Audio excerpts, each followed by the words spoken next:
जय सिया राम, जय सिया राम। जैसा कि आप सभी जानते हैं कि रामचरितमानस का पहला कांड बालकांड, दूसरा अयोध्या कांड, तीसरा कांड अरण्य कांड, चौथा किष्किंधा कांड, पांचवा कांड सुंदर कांड और छठा कांड लंका कांड पूर्ण हो चुका है। आज हम सातवें कांड उत्तर कांड की कथा आपसे कहेंगे। ये कथा श्री राम की महिमा के साथ आरंभ होती है। जब श्री राम अयोध्या पहुँचे तो एक दिन शेष था उनके वनवास का, इसलिए एक दिन वे नगर से बाहर रहे और उन्होंने हनुमान जी को विप्र के वेश में वहाँ भेजा कि आप जाकर ये सूचना दें हमारे आने की और वहाँ का कुशल क्षेम भी हमें बताएं। और हनुमान जी ने ऐसा ही किया। जब वे भरत जी के पास पहुँचे तो उन्होंने अपना परिचय दिया कि मैं विप्र वेश में पवन पुत्र वानर जाति का हनुमान हूँ, प्रभु का सेवक हूँ। प्रभु आ गए हैं और अब वे कल अवध में अयोध्या में प्रवेश करेंगे, ऐसा उन्होंने भरत जी से कहा।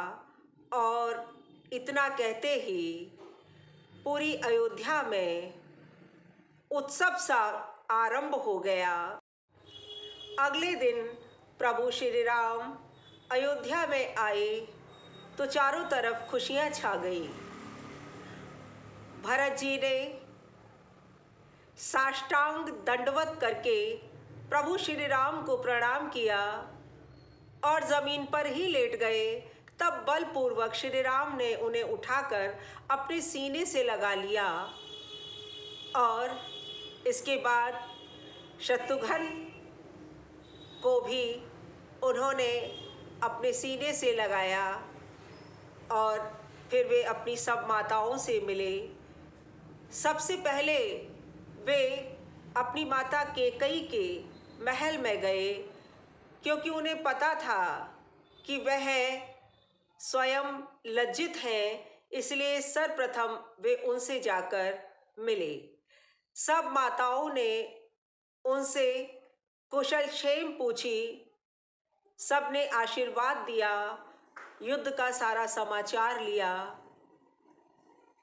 श्री राम ने अपने सब भाइयों को अपनी जटाएं खोलकर स्नान करके पुनः राजसी वस्त्र धारण करने के लिए आदेश दिया और स्वयं गुरु से आज्ञा पाकर अपनी जटाएं खोलकर स्नान आदि के द्वारा पुनः उन्होंने तापसी वस्त्रों को त्याग कर राजसी वस्त्रों को धारण किया।